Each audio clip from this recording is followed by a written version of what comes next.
अपेक्षित अनपेक्षित असा कसा निकाल वाटतो?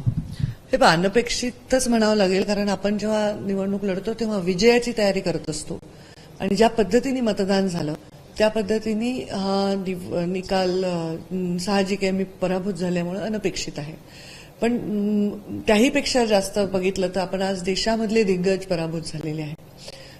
त्यामध्ये कोणी 1 लाखांनी झाले, कोणी 1.5 लाखांनी झाले, काही 2-2 लाखांनी पण पराभूत झालेत. अशा वेळी जेव्हा तुम्ही स्वतः साक्षीला आहेत की मी जेव्हा तिथे मतदान केंद्रावर आले तेव्हा मी अवघ्या 2200 मतांनी मागे होते आणि ते फायनल काउंटिंग होतं. तर त्याच्यामुळे आमच्या लोकांमध्ये काही भावना होती की काही ठिकाणी चुकीची मतं लागली गेलेली आहेत बेरजेमध्ये.